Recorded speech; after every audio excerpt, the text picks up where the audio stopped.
गुरुर्ब्रह्मा गुरुर्विष्णु गुरुर्देवो महेश्वरा गुरुः साक्षात् परब्रह्म तस्मै श्री गुरवे नमः। श्री गुरुभ्यो नमः। दोनों हाथों को रब कीजिए, चेहरे पे लगाइए, धीरे से आंखें खोलिए। Thank you.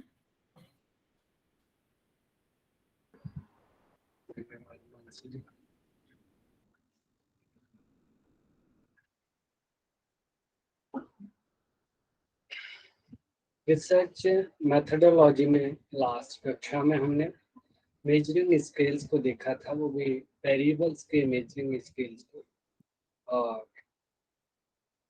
आज हम हाइपोथेसिस पढ़ेंगे।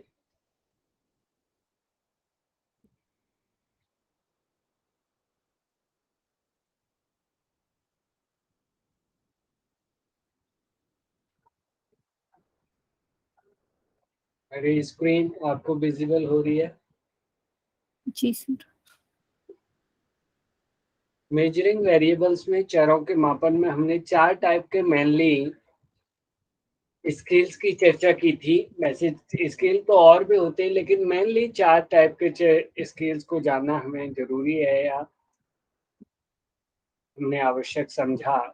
जिसमें कि सबसे पहला, यदि इनका सीक्वेंस देखें तो सबसे पहला नॉमिनल, दूसरा ऑर्डिनल, तीसरा इंटरवल और चौथा रेशियो स्केल, जो कि सेम क्वेश्चन परीक्षा में आ भी चुका है। तो हमने देखा कि जो नॉमिनल स्केल है वो मेनली किसी वस्तु के नाम से मेंशन रखता है, किसी वस्तु के नाम से जुड़ा हुआ है। वह नाम आगे पीछे कैसे भी हो सकता है। यहाँ सीक्वेंस का कुछ भी लेना देना नहीं है कि आप जो कुछ भी बोल रहे हैं या जो बता रहे हैं वो सीक्वेंस में हो, ऐसा कुछ यहाँ सिग्निफिकेंस नहीं है उसका। जैसे कि हम किसी राज्यों के नाम पूछें, किन्हीं 3 राज्यों के नाम पूछे तो कोई यूपी, एमपी और हरियाणा बताता है, तो वहीं कोई हरियाणा, एमपी और गुजरात बताता है। यानी कि कोई भी ऐसा सीक्वेंस नहीं है कि पहले सबसे पहले जी ये नंबर ये वाला आएगा। इस टाइप का जो भी स्केल होगा वो नॉमिनल स्केल कहा जाएगा, जिसमें मेनली नेम और लेवल या कैटेगरी की बात की जाएगी। वहीं पर जो ऑर्डिनल स्केल है वो सीधा ऑर्डर से जुड़ा हुआ है, जैसा कि इसका नाम है ऑर्डिनल, अर्थात ऑर्डर से जुड़ा हुआ। आप जो भी बताएंगे या जो भी वस्तु लेंगे उसका एक क्रम निर्धारित होगा, या तो नीचे से ऊपर की तरफ, जिसे असेंडिंग क्रम कहते हैं, या डिसेंडिंग क्रम होगा। ठीक है, ये हमने लास्ट कक्षा में देखा था। और जो इंटरवल स्केल है इसमें मेनली 2 चरों के बीच का डिफरेंट देखा जाता है, अंतर इस स्केल में लेकर के चलते हैं हम। और रेशियो में इनका रेशियो लिया जाता है चरों का। मेनली हमने एक चीज और देखी थी कि जो नॉमिनल स्केल है, जो इस तरफ से यदि हम देखें तो रेशियो स्केल में ये शेष तीनों स्केल भी आते हैं, यानी तीनों स्केलों के जो रूल्स एंड रेगुलेशन हैं वो रेशियो स्केल में जरूर फॉलो किए जाएंगे।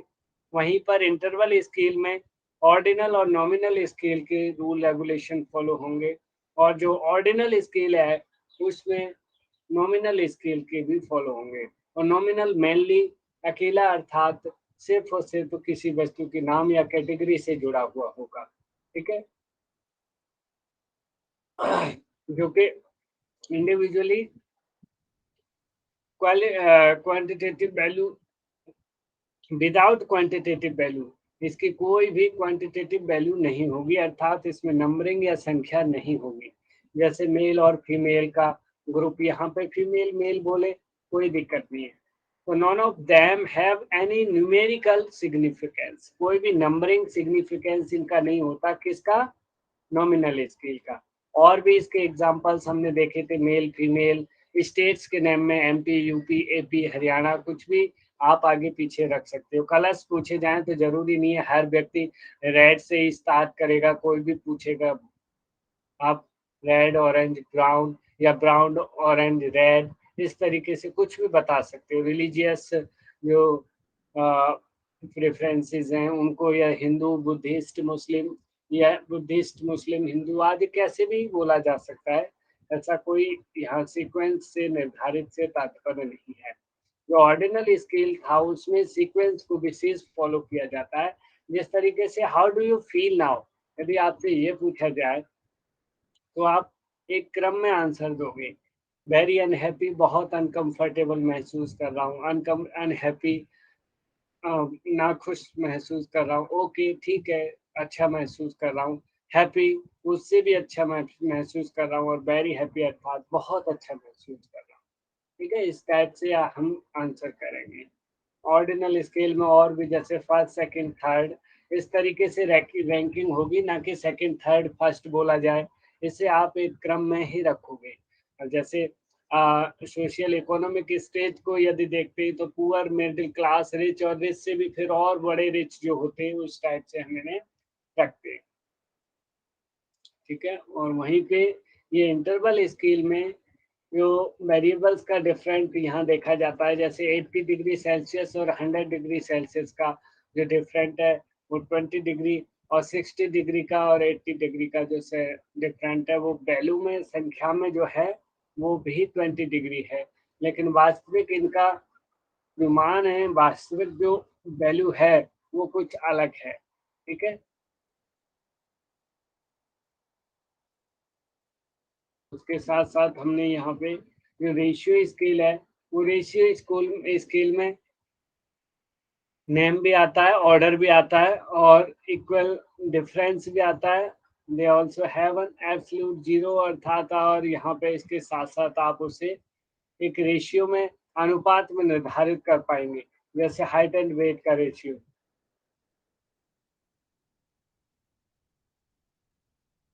एक मिनट आप होल्ड रहिए।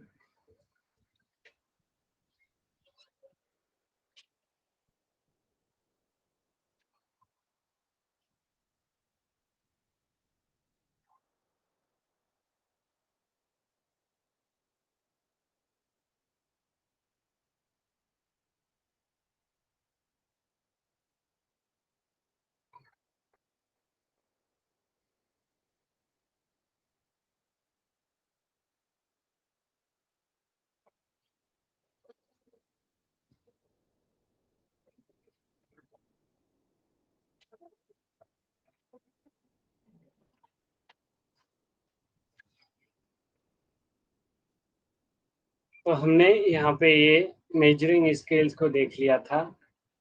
देखिए यहाँ पे जो दिखाया गया है कि जो नॉमिनल है वो कैटेगरी की क्लासिफिकेशन से जुड़ा हुआ है, और जो ऑर्डिनल है उसमें कैटेगरी वाला भी आएगा, ऑर्डर भी आ रहा है। इंटरवल में नॉमिनल वाला केस भी आ रही है, कैटेगरी क्लासिफिकेशन भी आ रहा है, ऑर्डर भी आ रहा है, और उसके साथ साथ इक्वल डिफरेंस बिटवीन वैल्यूज में भी वो भी आ रहा है। और उसी तरीके से जो ये है अगला, इसमें रेशियो भी ऐड हो जाता है। हमने इस तरीके से ये देखा। आज का विषय है हाइपोथेसिस। आपको दिखाई दे रहा है और आवाज ठीक से मिल रही है ना? जी सर। हाइपोथेसिस से तात्पर्य है परिकल्पना। परिकल्पना अर्थात कोई ऐसी इमेजिनेशन, कोई ऐसा चिंतन।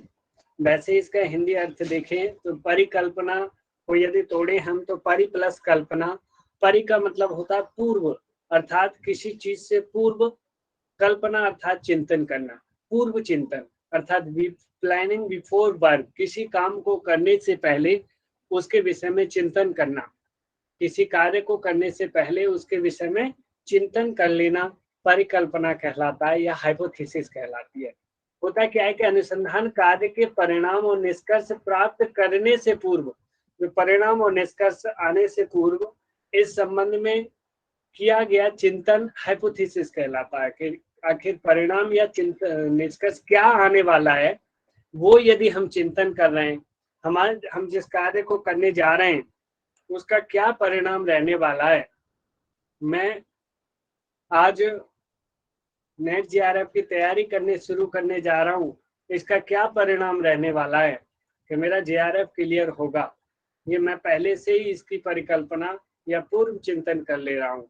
मैं आज दिल्ली जा रहा हूँ, क्यों जा रहा हूँ, उसका क्या परिणाम होगा वहाँ मुझे जाने का, या आज जो मीटिंग हुई उसका क्या परिणाम रहने वाला है, वो पहले जो हमारे मन में हमारा IQ लेवल, हमारा कॉमन सेंस जो पहले ही लगभग हमें इंडिकेट करता है या पूर्व चिंतन करवाता है, उसको परिकल्पना कहते हैं। ठीक है, अब होता क्या है कि इसे विभिन्न वैज्ञानिक विधियों द्वारा जांचा जाता है। ये जो परिकल्पना होती है, इसे इसी तरीके से ओरली नहीं बोला जाता, बल्कि बहुत सारी विधियों के द्वारा इसे जांचा जाता है, क्योंकि हमने जो सोच लिया वो 100% ये बात निश्चित नहीं होती कि जो सोचा गया है वो बिल्कुल सही हो जाएगा। ऐसा नहीं होता है कि जो हमने सोच लिया या हमारा ही सोचा हुआ ठीक होगा। जब वो जांच होगी और जांच में यदि सही पाया जाता है तो फिर उसे एक्सेप्ट कर लिया जाएगा और फिर हम सोचेंगे कि हमारी हाइपोथेसिस सही थी। ठीक है, तो परिकल्पना अर्थात रिसर्च प्रॉब्लम का परमानेंट सॉल्यूशन नहीं होती। जो आपने सोच लिया वो किसी प्रॉब्लम का परमानेंट सॉल्यूशन नहीं है, अपितु प्रस्तावित टेम्परेरी सॉल्यूशन होती है। उसमें लगभग वो जो सोचा है हमने वो सॉल्यूशन हो भी सकता है, नहीं भी हो सकता है। ऐसा नहीं है कि कोई समस्या आ रखी है और उस समस्या से छुटकारा पाने के लिए आपने उसका परमानेंट सॉल्यूशन ढूंढ लिया। परमानेंट सॉल्यूशन जो आपके मस्तिष्क में आया है वो अभी जब तक परमानेंट नहीं कहा जाएगा, जब तक वो सिद्ध ना हो जाए, प्रूव ना हो जाए, जब तक वो टेस्ट ना हो जाए। ठीक है, तो जो हाइपोथेसिस की जांच के बाद इसे स्वीकृत अथवा और अस्वीकृत किया जाता है। जो हमने परिकल्पना बनाई, जो सोच बनाई कि हम जी सूर्य नमस्कार करा रहे हैं और सूर्य नमस्कार का प्रभाव यह है कि मोटापा कम होगा, ये हमने ऐसे सोच लिया कि जी इससे क्या मोटापा कम होगा, और हाँ मोटापा कम होगा, हमने ऐसा सोच लिया। तो ये तब तक सही नहीं माना जाएगा जब तक इसकी जांच ना हो जाए। जांच के बाद इसे स्वीकार और अस्वीकार किया जाएगा। वहीं पे मनोवैज्ञानिक कलिंगर हैं जिन्होंने रिसर्च के क्षेत्र में काफी रिसर्च की है, तो वो परिकल्पना के बारे में कहते हैं कि परिकल्पना दो या दो से अधिक चर अथवा या राशि अथवा चरों के संबंध का कथन है। इन दोनों के बीच में क्या रिलेशन है दो चरों के मध्य, जैसे मोटापे और सूर्य नमस्कार के मध्य क्या संबंध है, अर्धमत्स्य राशन और डायबिटीज के मध्य क्या संबंध है, इसका क्या है, इस संबंध का कथन, इसके बारे में कुछ बोलने वाला जो कथन है वो परिकल्पना है। ठीक है, परिकल्पना दो या दो से अधिक चर राशियों अथवा चरों के संबंध का कथन है। जो हम चर लेने जा रहे हैं, जो हमारे वेरिएबल्स हैं, उनका क्या संबंध है आपस में, उन वेरिएबल्स का, उसका कथन जो किया जाएगा, उसका जो स्टेटमेंट होगा वो परिकल्पना होगी। किसके अनुसार? कर्लिंगर के अनुसार। कलिंगर के अनुसार। यस, कर्लिंगर साइंटिस्ट के अनुसार।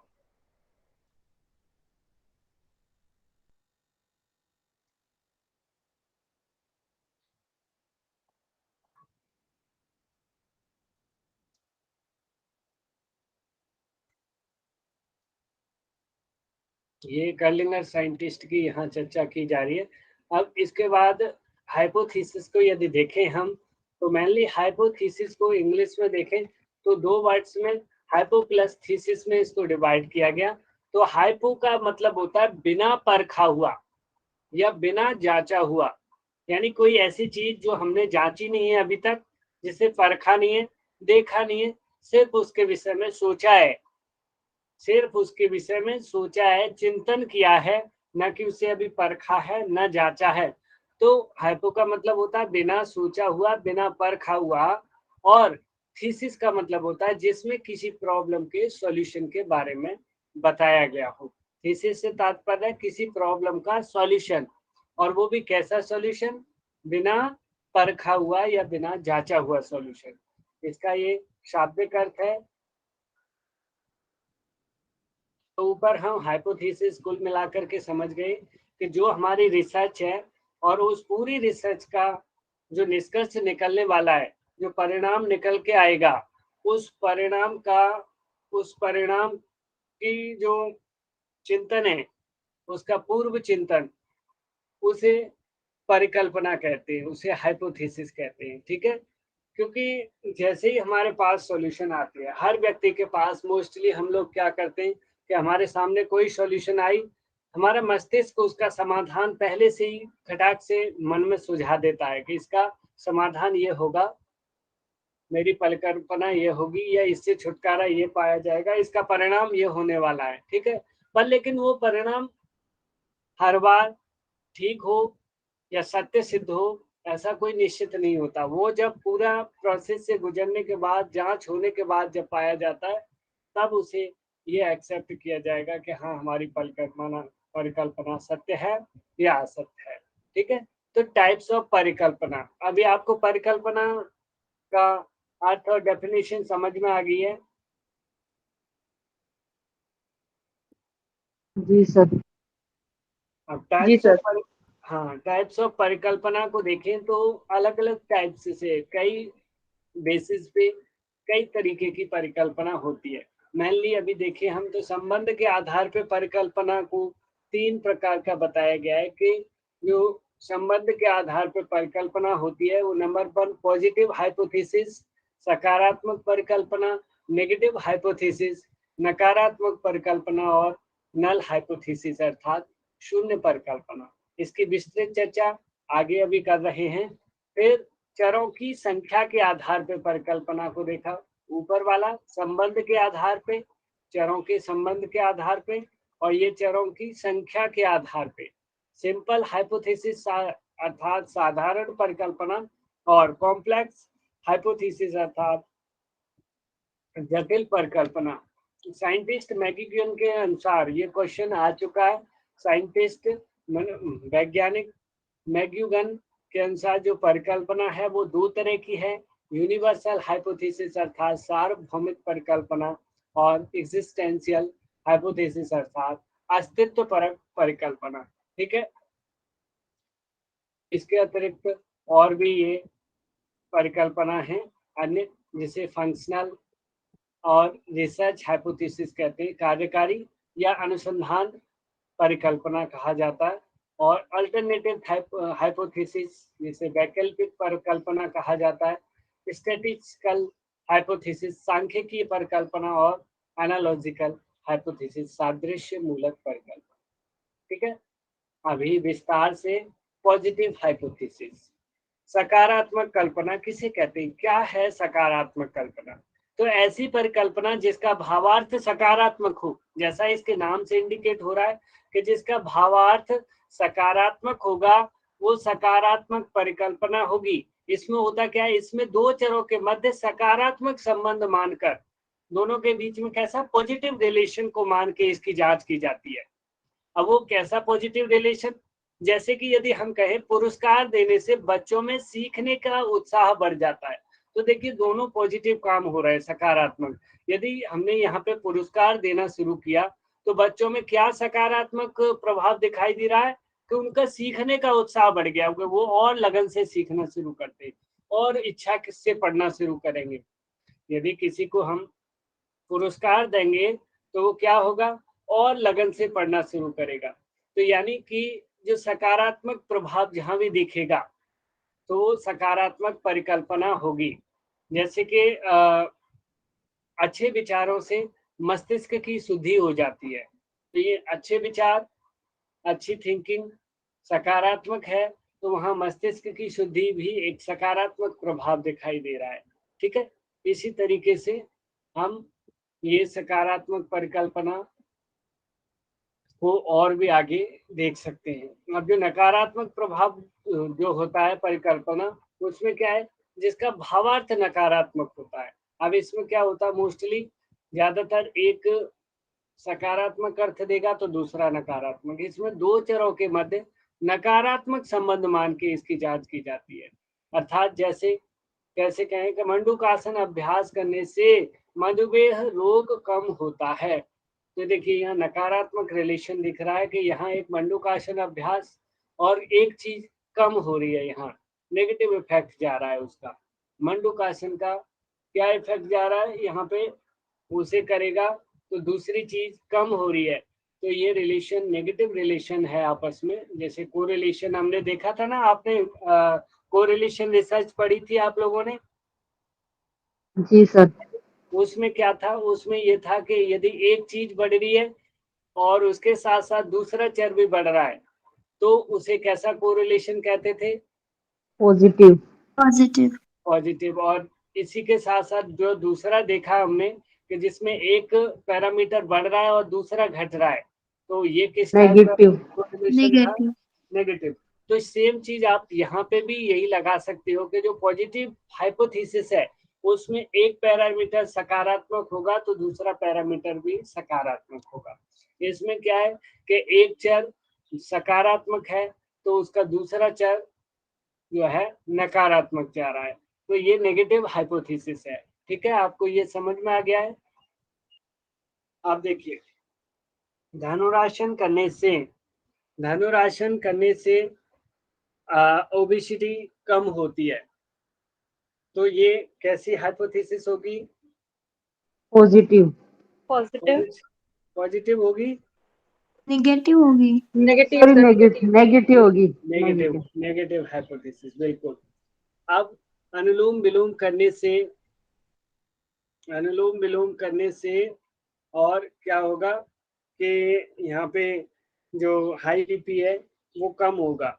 कैसी हाइपोथेसिस है? नेगेटिव। Negative sir. नेगेटिव। अब मैं कहूँ कपालभाति करने से हाई बीपी बढ़ेगा, कैसी हाइपोथेसिस होगी? पॉजिटिव। पॉजिटिव। पॉजिटिव, बिल्कुल। सेम आप कोरिलेशन ही मान लीजिए कि जो कोरिलेशन देखा जा रहा था उसी के आधार पे यहाँ पे ये हाइपोथेसिस परिकल्पना मानी जा रही है। अब देखो, जो नल था, जो नल से तात्पर्य होता है शून्य, अर्थात कोई रिलेशन ही ना हो। इसे रद्द परिकल्पना अथवा रिक्त परिकल्पना भी कहते हैं। ये आप याद कर लीजिए, इसे रद्द, रिजेक्ट, ठीक है, रद्द परिकल्पना अथवा रिक्त परिकल्पना भी कहते हैं। इसमें होता क्या है, दो मध्य मानों के बीच के अंतर के शून्य होने की परिकल्पना शून्य परिकल्पना कहलाती है। हमने देखो वहां पे भी देखा था कोरिलेशन में, पॉजिटिव कोरिलेशन, नेगेटिव कोरिलेशन और नल कोरिलेशन देखा था ना। तो सेम नल यहाँ पे भी है। जैसे हमारे से अभी क्या है कि जो भी रिसर्च कराई जाए उसमें क्या होता है कि उसमें आपको कुछ पता ही नहीं है कि इसका क्या परिणाम रहने वाला है, क्या इसकी परिकल्पना होगी। आप बिल्कुल समझ के उसकी शून्य परिकल्पना मान के कि इसका कुछ इफेक्ट नहीं पड़ता। जैसे आप ध्यान की बात करो कि ध्यान का मानसिक स्वास्थ्य पे कोई प्रभाव नहीं पड़ता, आप ये जान करके जीरो इफेक्ट नल हाइपोथेसिस लेकर के और आप रिसर्च करना शुरू करो। ठीक है, यानी कि आप जैसे देखो कि आप त्राटक का देखिए, त्राटक का नेत्र शक्ति पे या एकाग्र शक्ति पे आप कोई प्रभाव नहीं पड़ता। आप ये जानिए, यानी कि आप ये लेके चल रहे हैं कि जो आपने चल रखे उनका आप इफेक्ट देख रहे हैं, लेकिन उनका इफेक्ट के बारे में आपको बिल्कुल भी नहीं पता कि इसका क्या इफेक्ट आने वाला है, क्या होगा। इस तरीके से जीरो इफेक्ट मान के जब रिसर्च की जाती है तब उसे नल हाइपोथेसिस कहते हैं। तो महर्षि महेश योगी जी ने ध्यान का स्वास्थ्य पर पड़ने वाले प्रभाव पर नल हाइपोथेसिस की। तो ध्यान के मामले में सबसे ज्यादा जो रिसर्च कराई वो महर्षि महेश योगी जी ने कराई। वो कह रहे हैं कि जीरो इफेक्ट पड़ता है जी, ध्यान का मानसिक स्वास्थ्य पर जीरो इफेक्ट पड़ता है। शून्य हाइपोथेसिस मान करके उसको बोले कि आप जो है इसका करो, ये रिसर्च करो। जब देखा, पाया गया कि रिसर्च किया कि ध्यान का उसके मानसिक स्वास्थ्य पे वास्तव में प्रभाव पड़ रहा है, तब जाकर के उसे एक्सेप्ट किया गया। और फिर जो ये बात मानी थी कि कुछ इफेक्ट नहीं आ रहा, उसे रिजेक्ट करके फिर जो इफेक्ट आ गया उसे क्या किया, उसको फिर अल्टरनेटिव हाइपोथेसिस कह दिया गया। आप ये समझिए कि जैसे आप देखिए नल हाइपोथेसिस जब भी लेते हैं किसी रिसर्च में, तो यदि उसका इफेक्ट जो है नल आता है, जीरो आता है, वास्तव में कोई इफेक्ट नहीं पाया जाता, उन दोनों चीजों के बीच में कोई रिलेशन नहीं पाया जाता। मंडूकासन और डायबिटीज के बीच में यदि कोई रिलेशन नहीं पाया गया रिसर्च करने के बाद, तो ये जो हाइपोथेसिस है वो रिजेक्ट कर दी जाती है। ठीक है, इसे रिजेक्ट कर देते हैं और इस रिसर्च को वहीं पर रोक देते हैं। ठीक है, और वहीं पे यदि इफेक्ट मिल जाता है कि वास्तव में मंडूकासन का डायबिटीज पे इफेक्ट है, तब फिर जाकर के वही हाइपोथेसिस क्या कही जाती है, अल्टरनेटिव हाइपोथेसिस बोला जाता है। अल्टरनेटिव। आप लोग समझिए, आप रिलेशन चेक कर रहे हैं हाई बीपी और कपालभाति के बीच में, लेकिन अभी आपकी परिकल्पना जीरो है कि जी इनके बीच में कोई रिलेशन नहीं है। आप इस चीज को शून्य रिलेशन है, इनका कोई रिलेशन हो ही नहीं सकता। आप ये चीज लेकर के आपने रिसर्च करना शुरू किया, लेकिन जब रिसर्च पूरी हुई तो पाया गया कि नहीं, कपालभाति का हाई बीपी पे इफेक्ट है या इनका दोनों में संबंध है। तो जब संबंध पाया जाता है तब फिर उसे अल्टरनेटिव हाइपोथेसिस कह देते हैं। अगर बाय द वे रियल में ये रिसर्च की गई कि कोहनी शक्ति विकासक क्रिया और उदर कैंसर या लिवर कैंसर का आपस में संबंध है, ये रिसर्च करना शुरू किया गया। संबंध नहीं है, जीरो रिलेशन मान के इस पे रिसर्च करना शुरू किया गया।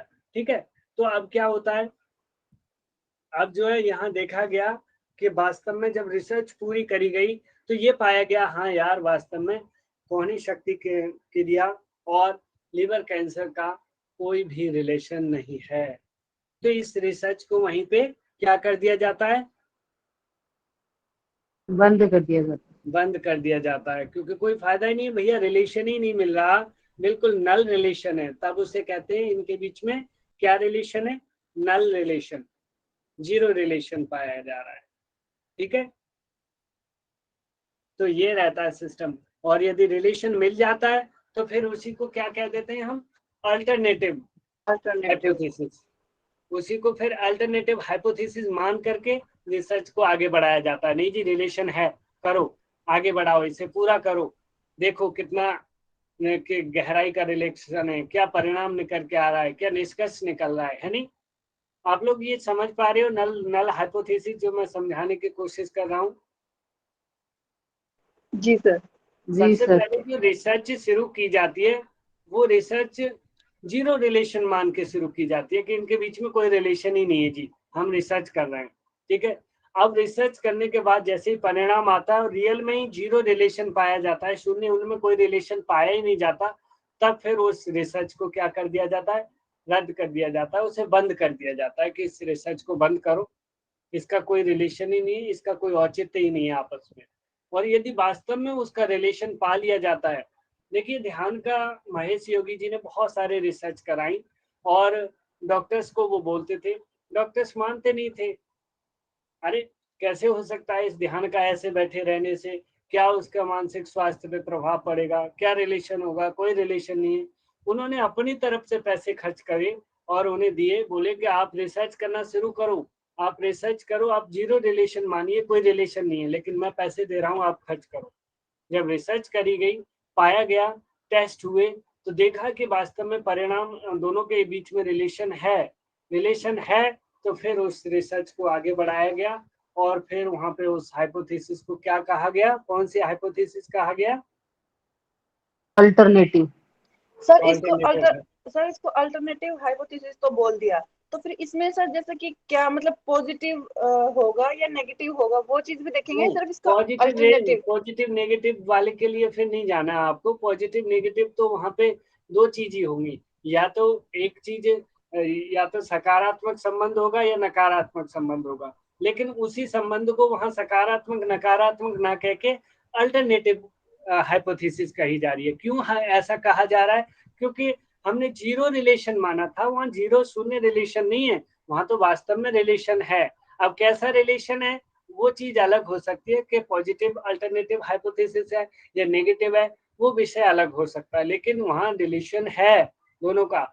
आपका ध्यान के साथ मानसिक स्वास्थ्य का रिलेशन है, कोहनी शक्ति का लिवर कैंसर से रिलेशन नहीं है, ये हमने पाया गया। तो यहाँ पे पॉजिटिव नेगेटिव अलग विषय है, और वो कैसा भी होगा, इन दोनों में से कोई सा होगा, या तो वो सकारात्मक प्रभाव डालेगी या नकारात्मक प्रभाव डालेगा, यही तो होगा, दोनों के बीच में ये रिलेशन होगा। लेकिन उसी समय उस सकारात्मक और नकारात्मक प्रभाव को क्या कहा जाता है? अल्टरनेटिव, वैकल्पिक Alternative. परिकल्पना कहा जाएगा, उसका नाम बस बदल जाता है, चीज वही है। ठीक है जी सर, ठीक है। हाँ जी। तो अब नल हाइपोथेसिस सर, में, हाँ जी, जो कोई भी रिसर्च हम स्टार्ट करते हैं तो जीरो रिलेशन से स्टार्ट करेंगे क्या फिर? देखिए मेनली ज्यादातर अच्छी रिसर्च वही मानी जाती है कि आप शून्य परिकल्पना लेके चलें, पर लेकिन देखिए हर व्यक्ति ये चाहता है कि हमारी रिसर्च बेकार न जाए, क्योंकि कहीं ना कहीं उस लेवल तक पहुंचने के लिए जब वो टेस्ट की जा रही है, काफी खर्चा हो चुका होता है व्यक्ति का, काफी समय बर्बाद हो चुका होता है। तो हर व्यक्ति एक ऐसा रिलेशन लेके चलता है कि वास्तविक पूरी तरीके से सोच के चलेगा, नहीं जी मेरी रिसर्च का सकारात्मक प्रभाव आएगा, इन दोनों में रिलेशन है तो है। आप पूर्व जन्म और संस्कारों का लेके चल दो कि दान करने से जी आपका पूर्व जन्म के संस्कार या पूर्व कर्म जो है नष्ट हो जाते हैं। अब इसका है जीरो रिलेशन लेके चल दो, तो रिलेशन तो इनमें भी मिल जाएगा, लेकिन क्या ये रिसर्च पूरी हो पाएंगी? क्या हम किसी को दिखा पाएंगे इस चीज को? नहीं ना। तो फिर भी व्यक्ति ज्यादातर, बेशक उन्होंने, देखिए यहाँ पे उन्हें क्यों ऐसा करना पड़ा था महेश योगी जी को? उनको इसलिए ऐसा करना पड़ा कि वो कोई मानने को राजी नहीं थे। एक मिनट आप होल्ड रहिए।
तो सबसे ज्यादा ध्यान के मामले में महेश योगी जी ने रिसर्च कराई।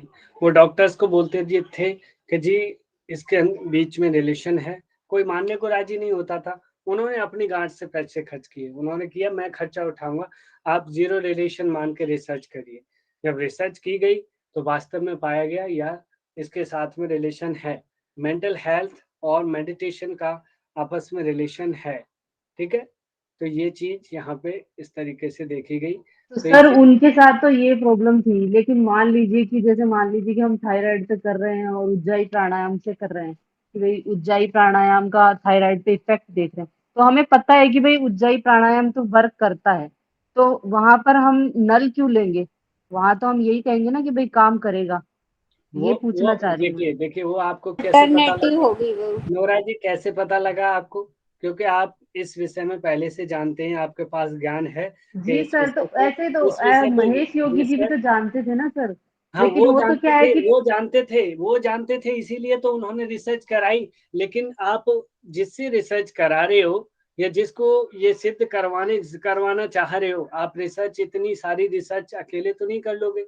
आपको समझाने के लिए जब तक कोई रिजल्ट नहीं आ जाता आपकी रिसर्च का, तो वो बेशक आपके मस्तिष्क में वो विचारधारा है जी मेरी रिसर्च का ये परिणाम आने वाला है, लेकिन दूसरे को समझाओगे तो आप यही कह के तो कहोगे भैया जीरो परिणाम आ रहा है, प्लीज आप चेक कर लीजिए, मैं खर्चा कर रहा हूँ, है मैं खर्चा कर रहा हूँ। और जब आ जाएगा परिणाम तब तो फिर उसे हर एक कोई एक्सेप्ट करेगा ना, है जी नोरा जी। जी सर, मेरे को समझ में आ गई बात, लेकिन आपको मेरा प्रश्न समझ में नहीं आ रहा। नहीं, आप जो कह रहे हो वो ठीक है, वो उन्होंने इसीलिए ली, वो आप सही कह रहे हो, मैं गलत नहीं मान रहा। आप जो कह रहे हैं कि वो जानते थे इस चीज को, हाँ रियल में जानते थे महेश योगी जी ने, उनका वो तजुर्बा था, लेकिन उसे सिद्ध करना था उन्हें। और हालांकि जानते थे पर उन्होंने इस चीज को सिद्ध करके नहीं देखा था। उनका जो साइंटिफिक जो प्रोसेस है, जो वैज्ञानिक अनुसंधान का जो प्रोसेस है, उससे उस चीज को उन्होंने नहीं गुजारा था। ठीक है, इसलिए वो रिसर्च करनी पड़ी थी उसे प्रूव करने के लिए।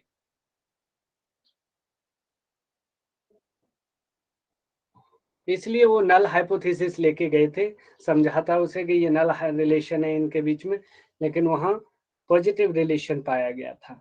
ठीक है, तो नल हाइपोथेसिस में रिसर्च यह मानकर करते हैं कि चरों का संबंध हो भी सकता है और ना भी हो सकता है।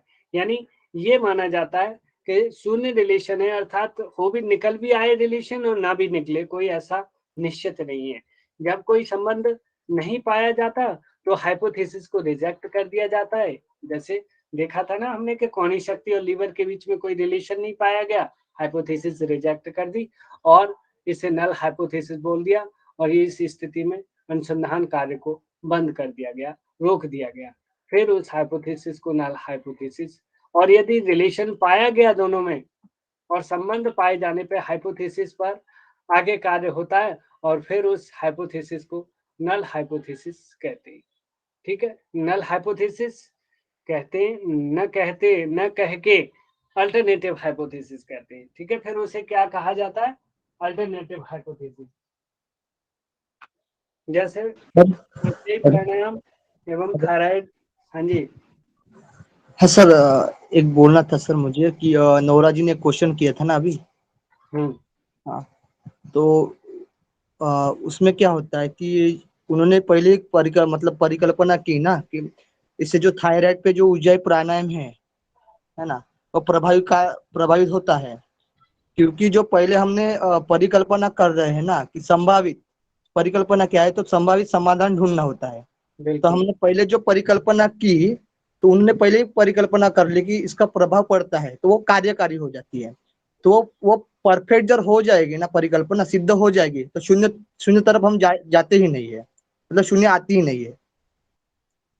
देखिए फिर तो वही बात, कार्यकारी में आता है। वो कार्यकारी ही होगी और वो निश्चित सकारात्मक परिकल्पना ही है। हाँ सर, हाँ। लेकिन वो तब तक सकारात्मक नहीं कही जाएगी जब तक वो प्रूफ नहीं हो जाएगी। तो जब तक प्रूफ नहीं हाँ सर, हो गई थी, प्रूफ होने के बाद इसीलिए उसे रिसर्च प्रोसेस से गुजारा गया। इसीलिए उन्होंने कहा कि जी आप नल रिलेशन समझिए, रिलेशन निकल भी सकता है ना भी निकल सकता है, मैं खर्चा कर रहा हूँ, आप जो है इसको रिसर्च को पूरा करिए और देखिए। तो जब रिलेशन पाया गया तो फिर हर व्यक्ति ने उसे एक्सेप्ट किया और फिर उसको अल्टरनेटिव हाइपोथेसिस कह दिया गया। ठीक है, उज्जाई प्राणायाम एवं थायराइड के संबंध की परिकल्पना। शुरुआत में देखो, शुरुआत में होता क्या है कि हमें नहीं पता कि दोनों में कोई संबंध है या नहीं। उज्जाई सर मैं यही पूछना चाहती हूँ कि शुरुआत में हमें क्या देना है कि भाई हमें कुछ भी नहीं पता, यही चीज बोलनी है क्या हर रिसर्च में? इसी वजह से नल हाइपोथेसिस लेनी होती है नोरा मैम, क्योंकि हमें नहीं पता मतलब होता। हर रिसर्च में हमें नल हाइपोथेसिस ही लेनी पड़ेगी शुरुआत में, ऐसा पूछना चाह रही हूँ मैं। ज्यादातर नल हाइपोथेसिस लेके ही रिसर्च की जाती है और वो ठीक होती है, जिसके बारे में आपको यदि पता है, वास्तव में थोड़ा आपका तजुर्बा कहता है, फिर भी आपको ज्यादातर नल ही लेके चलना पड़ेगा। नहीं तो आपका कहीं साहित्य सर्वेक्षण आपने किया है, वहां ऐसे परिणाम देखे, लेकिन उन्होंने रिसर्च पूरी नहीं करी। जैसे आप उज्जाई प्राणायाम और थायराइड को लेके चलिए, किसी का आपने आर्टिकल पढ़ा, हमने ग्रंथों में देखा है, लेकिन ये अभी पूरी तरीके से सिद्ध नहीं हुआ है, साइंटिफिक प्रोसेस से नहीं गुजारा गया है। तो यहाँ पे यदि आप ये कहना चाहो पॉजिटिव हाइपोथेसिस प्रेजेंट करना चाहो कि जी इसका सकारात्मक प्रभाव आएगा, तो ये कहीं ना कहीं सत्य हो सकता है। नहीं तो आप पहले नल हाइपोथेसिस ही लेके चलें, और वो नल हाइपोथेसिस ही फिर जाके निश्चित है कि जब इफेक्ट आएगा, आपको पूरा विश्वास है, और क्योंकि आपने सर्वेक्षण किया है, आपका अपना तजुर्बा है, उसके आधार पे आप पूरी तरीके से उसे समझ रहे हैं कि मेरा ये आंसर रहने वाला है। या मैं सीधा कह सकता हूँ कि कपालभाति का जी हाई बीपी पे जो पॉजिटिव रिलेशन पड़ रहा है, कपालभाति का लो बीपी पे नेगेटिव रिलेशन है। जो भी है आप खुद उस तरीके से आप इन चीजों को देखोगे तो आपका तजुर्बा कहेगा। वो तजुर्बा हमारा इसलिए कह रहा है ना क्योंकि हमने उसके बारे में हमें नॉलेज है, हमने आर्टिकल्स पढ़ रखे, हमने ग्रंथों में भी देखा है कि इसका ये इफेक्ट आता है। कुछ तजुर्बा ये भी है उसे करते वक्त भी महसूस भी किया है हमने, इस वजह से हम इस टाइप की हाइपोथेसिस ले सकते हैं। ठीक है, जब कुछ भी नहीं पता होता, कुछ ऐसे नए दो बिंदु लाके रख दिए जाए आपके बीच में कि ये करिए, तो वहां आप जीरो कोरिलेशन ही लेके चलेंगे। ठीक है सर, इसको हम ऐसे बोल सकते हैं जैसे ये उज्जयी प्राणायाम और थायराइड रोग है, इसको ही ले लो कि हमारे आसपास कोई है ऐसा व्यक्ति जो थायराइड ग्रस्त है, उसको हम उज्जयी प्राणायाम कराते हैं, वो साथ में अपनी मेडिसिन भी ले रहा है लेकिन उसके साथ भी हम कराते हैं और उसका जो मेडिसिन का लेवल है वो कम हो जाता है। ऐसे हमने एक दो पेशेंट देखे, उसके बाद हम उसको अपनी रिसर्च में ले सकते हैं क्योंकि कहीं ना कहीं हमें पता है कि इसके रिजल्ट आएंगे और पॉजिटिव मतलब आएंगे, मतलब रिजल्ट हमें इसके मिलेंगे, तो उसको हम नल हाइपोथेसिस लेके उसको कर सकते हैं ना।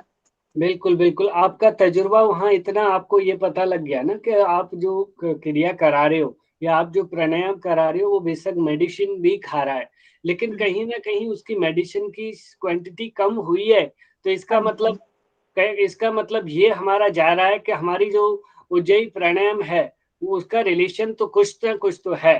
तो वो हमें पता लग जाता है कि जब इसकी मात्रा कम हुई है या उसकी मात्रा, दवा की मात्रा कुछ कम ही नहीं हुई, बेशक हम उज्जयी प्राणायाम करा रहे हैं, उसकी मात्रा कम नहीं हुई, तो हमारा अनुमान, टेंटेटिव आंसर हमारे मस्तिष्क में, हमारे चिंतन घूमने लग जाता है या चिंतन होने लग जाता है, नहीं जी इसके साथ कोई रिलेशन है, यदि दवाई की मात्रा कम हुई है तो। यदि नहीं हो रहा तो कोई रिलेशन नहीं है, तो आपका मन नहीं करेगा। जब रिलेशन पहले ही आपका मन ये कह देगा कि इसके बीच में जी कोई रिलेशन नहीं है, यहाँ तक है, क्योंकि थोड़ा तजुर्बा कह दिया आपने, तजुर्बा कर लिया है उस चीज का। और फिर भी आप यदि जैसे आपने थोड़ा रिलेशन देख लिया कि उसकी दवा की मात्रा कम हो गई है उज्जयी प्राणायाम कराने के दौरान, तो आपको पॉजिटिव आंसर भी मिल रहा है कि हाँ जी रिलेशन है, फिर भी आप नल हाइपोथेसिस लेके चल रहे हो, तो वो निश्चित ही जाके आपकी अल्टरनेटिव हाइपोथेसिस होगी और वो सत्य प्रूफ होगी। ठीक है जी सर, ठीक।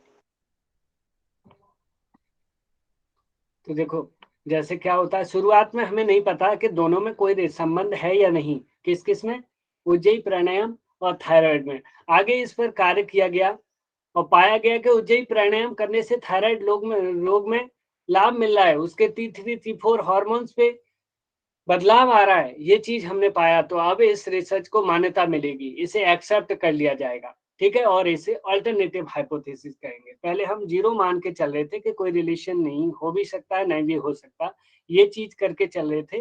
अब क्या है, अब वो सिद्ध हो गई है कि हाँ जी ये लाभ मिल रहा है, इसमें ये लाभ मिल रहा है, तो इसका मतलब इसे अब अल्टरनेटिव हाइपोथेसिस कहा जाएगा। ठीक है, नल हाइपोथेसिस का और एग्जांपल देखें, जैसे जानु शक्ति विकासक क्रिया का बाल गिरने से संबंध की परिकल्पना। हमें क्या चेक करना है कि जो जानु शक्ति क्रिया है, जो नीज के लिए जो क्रिया करते हैं हम, उसका रिलेशन बाल झड़ने पे जो बाल गिर जाते हैं उससे कोई संबंध है कि नहीं है, ये रिसर्च करनी है हमें। तो क्या पाएंगे हम इसमें, null hypothesis. Null hypothesis research करी जाएगी और उन रोगियों को छांटेंगे पहले हम, 10-20 या 1-2 कुछ रोगियों पे अप्लाई करेंगे, उन्हें जानु शक्ति विकासक क्रिया 1 महीना 1.5 महीना इस तरीके से कराएंगे और फिर उनकी बाल गिरने की जो मात्रा है उसको चेक किया जाएगा कि वो रुक गई है, कम हो गई है, या फिर कोई चेंज ही नहीं आया, वो बाल गिर ही रहे हैं। तो इस तरीके से हम पाएंगे कि इन दोनों के बीच में कोई रिलेशन है ही नहीं, तो इसे क्या कहा जाएगा, नल हाइपोथेसिस। बिल्कुल। देखिए सभी लोग समझ लीजिए, जिसको समझ में नहीं आ रहा बार बार पूछिए, ये बहुत इंपॉर्टेंट है नल हाइपोथेसिस, और वो भी योग के मामले में तो बहुत सर ज्यादा मैंने है। एक क्वेश्चन देखा था, उसमें ऐसे था कि भाई जो हाइपोथेसिस है उसकी शुरुआत कहाँ से होती है, तो नल हाइपोथेसिस से शुरुआत होती है, इसलिए मैं इस पे अटक रही थी कि मेरा ये क्लियर होना चाहिए। बिल्कुल वो नल से ही होगी, क्योंकि पहले कुछ नहीं पता होता। देखिए अब ये जितने भी अनुमान हमें लगते हैं ना, वो अनुमान कब लगते हैं कि उसके विषय में हमें कुछ ना कुछ नॉलेज होती है। हम पहले पढ़ चुके होते हैं, अपने लोगों से, अपने साथियों से उनके तजुर्बे को, उनके एक्सपीरियंस को सुन चुके होते हैं, तब हमें थोड़ा पता होता है कि हाँ यार इसका रिलेशन इसके बीच में है, या ग्रंथों में पढ़ चुके होते हैं। अगर हमें ग्रंथ नहीं बताते कि कपालभाति से कफ विकार दूर होते हैं, तो क्या हमें पता होता कुछ ऐसा? पहले से हम सोच नहीं सकते सर। थे? नहीं सोच सकते थे। उसके लिए हमें पूरा, और उसके बावजूद जो साइंटिफिक प्रोसेस है, वो अनुसंधान विधि है, वो तो बिल्कुल ऐसी है कि उसे पूरे साइंटिफिक विधि से गुजरना होगा। यदि वो उसमें सिद्ध होता है, बेशक उसका इफेक्ट आ रहा है, और यदि साइंटिफिक विधि से आप प्रूव करके नहीं दिखा पा रहे हो, तो उसे कौन एक्सेप्ट करेगा? कोई नहीं मानता उसे ऐसे। वो आपके अपने पर्सनल व्यूज हो गए, वो आपके लिए आप पर्सनल, आपके लिए इफेक्ट आया उसका, किसी और के लिए नहीं आ रहा, या आपने ही महसूस किया। परमात्मा को आपने देखा है और किसी ने नहीं देखा, तो क्या उसे रिसर्च कहोगे आप? नहीं सर। तो सेम यही चीजें यहाँ पे होती है।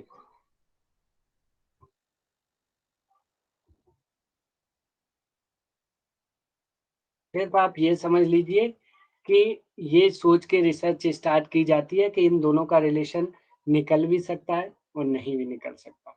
यदि रिलेशन नहीं निकलता तो उस रिसर्च को वहीं बंद कर दिया जाता है, और जो हमने नल हाइपोथेसिस ली थी वो प्रूफ हो जाती है कि हाँ सत्य हो जाती है, जी कोई रिलेशन नहीं था। और यदि रिलेशन निकल आता है, वहीं पे उसी हाइपोथेसिस को क्या कह देते हैं फिर हम? Alternative hypothesis. अल्टरनेटिव। और फिर रिसर्च कार्य आगे बढ़ाया जाता है। हाँ जी, रिसर्च पूरी करो, ठीक है, रिलेशन निकल रहा है, ठीक है। अब ये चरों की संख्या के आधार पर दो तरह की थी, सिंपल हाइपोथेसिस और कॉम्प्लेक्स हाइपोथेसिस। तो सिंपल हाइपोथेसिस उसे कहते हैं जब अधिकतम दो चरों को लेकर परिकल्पना का निर्माण किया जाता है। इसमें दो वेरिएबल्स होते हैं मोस्टली। देखिए एक वेरिएबल पे तो कुछ होता ही नहीं रिसर्च, दो वेरिएबल होंगे जहां होंगे तहां। तो जहां दो होंगे, केवल दो, वो सिंपल हाइपोथेसिस होगी, साधारण परिकल्पना। जैसे सूर्य नमस्कार से मोटापे में कमी। तो यहाँ पे जो दो वेरिएबल कौन कौन से हैं आप बताइए? डिपेंडेंट और इंडिपेंडेंट वेरिएबल। नहीं वो तो है, लेकिन कौन कौन से हैं वो? सूर्य नमस्कार और मोटापा। सूर्य नमस्कार और मोटापा। मोटापा, बिल्कुल। तो यहाँ दो हैं, देखिए। तो इसे इस टाइप के को ऐसे ही धनुरासन और मोटापा, तो धनुरासन एक वेरिएबल और दूसरा मोटापा। ऐसे ही मैं कहूँ अनुलोम विलोम और हाई बीपी, एक हाई बीपी हो गया और एक अनुलोम विलोम हो गया, यानी दो वेरिएबल पाए जा रहे हैं, दो चर हैं। तो वहीं पे जो कॉम्प्लेक्स हाइपोथेसिस है उसमें दो से अधिक चर पाए जाते हैं, दो से अधिक चर। कैसे? जैसे किशोरावस्था में ताड़ासन करने से लंबाई में वृद्धि होती है। तो यहाँ पे दो से अधिक चर, इनमें से छांटिए कौन कौन से चर हुए? किशोरावस्था, ताड़ासन और लंबाई। लंबाई, यानी कि दो से अधिक हो गए, तीन वेरिएबल्स हो गए यहाँ पे। किशोरावस्था है, ताड़ासन तो है, ताड़ासन और लंबाई का रिलेशन दो चर कहे जाते, लेकिन वहां पे ये एक और चर ऐड कर दिया है किशोरावस्था में। तो यानी कि अब आप स्पेसिफिक पे काम कर रहे हो, थोड़ी आपकी जो हाइपोथेसिस है वो जटिल होगी, ठीक है। इस तरीके से जैसे कहें हम के और कुछ लें, महिलाओं के मानसिक तनाव, सॉरी, इससे ध्यान से या ब्राह्मणी प्राणायाम से महिलाओं के मानसिक तनाव का संबंध देखना है हमें, या तनाव में कमी। तो यहाँ पे और कितने कौन कौन से वेरिएबल हो गए? महिला, मानसिक तनाव और ध्यान। हाँ, ब्राह्मणी प्राणायाम या ध्यान, ठीक है। तो आप लोग समझ गए हो गए। कुल मिलाकर के यहाँ क्या है, दो से अधिक वेरिएबल्स हो रहे हैं। वो कैसी हाइपोथेसिस होगी? Complex hypothesis. कॉम्प्लेक्स। और जिसमें एक से दो होंगे, जिसमें दो होंगे वेरिएबल, वो सिंपल हाइपोथेसिस। सिंपल। आप लोग समझ गए हो। कंडीशन ऐसे डाल दी जाती हैं अलग अलग, वो भी देखो। इसमें क्या है, जैसे सीवियर कंडीशन वाले ले रहे हैं आप किसी पीड़ित को ले रहे हो, तो कोई पीड़ित है वो सीवियर कंडीशन का है, कोई नहीं जी मैं मॉडरेट कंडीशन का ले रहा हूँ, तो कंडीशन भी डाल दो पेशेंट की, और फिर उस जिसका इफेक्ट देखना चाह रहे हो वो चीज भी आ रही है। तो यहाँ 2 से अधिक वेरिएबल्स हो जा रहे हैं, इसलिए इसे अब यहीं पे देखो, जो वैज्ञानिक मैक्यूगन के अनुसार जो परिकल्पना है वो 2 टाइप की है, यूनिवर्सल हाइपोथेसिस और एक्सिस्टेंशियल। ठीक है, तो यूनिवर्सल हाइपोथेसिस से तात्पर्य क्या है, जिसे सार्वभौमिक कहते हैं, सार्वभौमिक यूनिवर्सल, अर्थात कोई ऐसी हाइपोथेसिस या ऐसी रिसर्च कर दें आप कि जिसमें पूरी दुनिया उसका फायदा उठाए। ठीक है, जैसे कि आप कोई रिसर्च करने, ये जो न्यूटन्स के लॉ हैं और ग्रेविटेशनल फोर्स आदि जो सिद्धांत आए, ये क्या किसी एक देश विशेष या स्थान विशेष में यूज होते हैं कि पूरी दुनिया में यूज होते हैं? पूरी दुनिया में।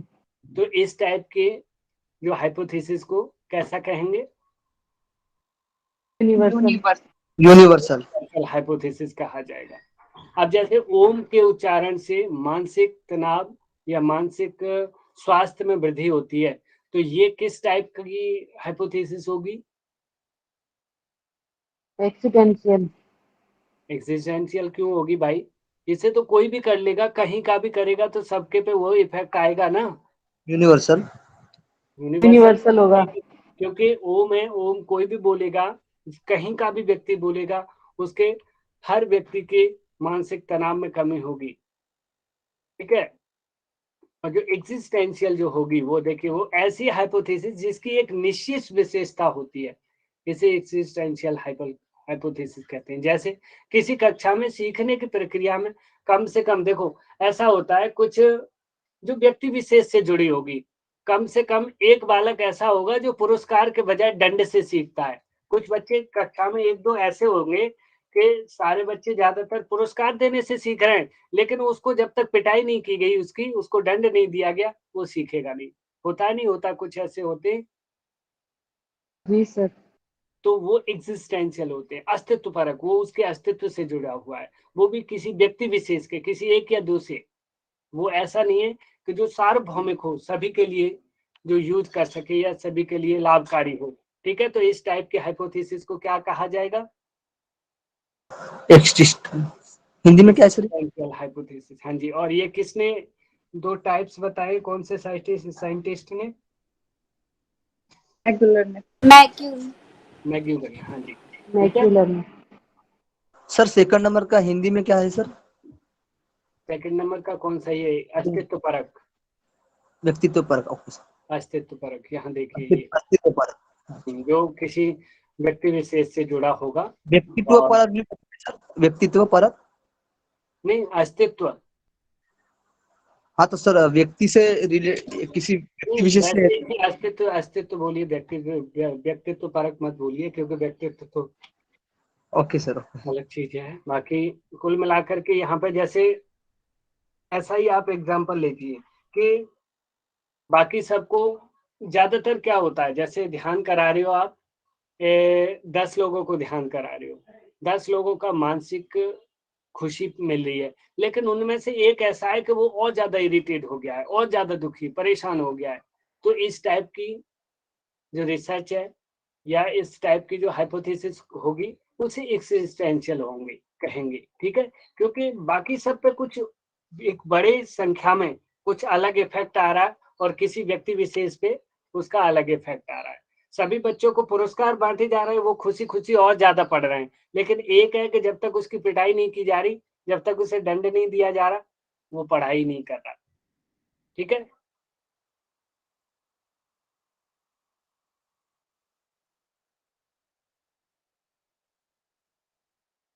अब ये जो है अगली कक्षा है कि किसी की आज? सर रिवीजन क्लास है अभी। चलिए, तो कोई नहीं, टाइम हो गया है फिर तो आगे यहाँ से हम जो है कार्यकारी परिकल्पना और अनुसंधान परिकल्पना, और इसके बाद अभी अल्टरनेटिव के बारे में भी और पढ़ेंगे, और उसके बाद स्टैटिस्टिकल और एनालॉजिकल, ये हम अगली कक्षा में पढ़ेंगे। ठीक है, फिर रिसर्च डिजाइन इसके बाद। चलिए, इससे जुड़ी अभी तक जो हमने मेनली हाइपोथेसिस पढ़ी, उससे जुड़ी किस किस की कोई भी डाउट्स हो वो आप पूरा करिए, पूछ लीजिए।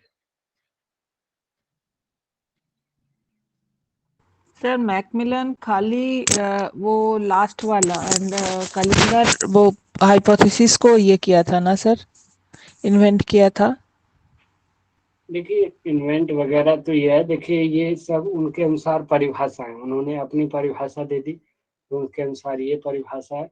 और ये सब साइंटिस्ट हैं, अलग अलग अपने अपने व्यूज देते हैं, ठीक है। जैसे आपका व्यू अलग होगा और वहीं पे भारती जी कुछ अपना व्यू देंगी उसी विषय के विषय में उसी के बारे में। तो ऐसे ही ये अलग अलग इनके व्यूज इन्होंने दिए हैं। तो ऐसा तो नहीं है कि उन्होंने उसका इन्वेंशन किया, ये तो एक रिसर्च का पार्ट है, ये पूरी रिसर्च साइंटिफिक रिसर्च प्रोसेस का पार्ट है ये हाइपोथेसिस, ठीक है। लेकिन उन्होंने उसका अर्थ बताया, अपने उसमें डेफिनेशन दी अपने शब्दों में, ये कह सकते हो। Okay sir. चलिए, तो इससे जुड़ी ना क्वेश्चनिंग भी हम अगले दिन रखेंगे, आप लोग बने रहिए इसी कक्षा में। सभी का धन्यवाद। जी सर, हरिओम, धन्यवाद sir. Thank you sir. Thank you sir. Thank you sir. धन्यवाद। हरिओम।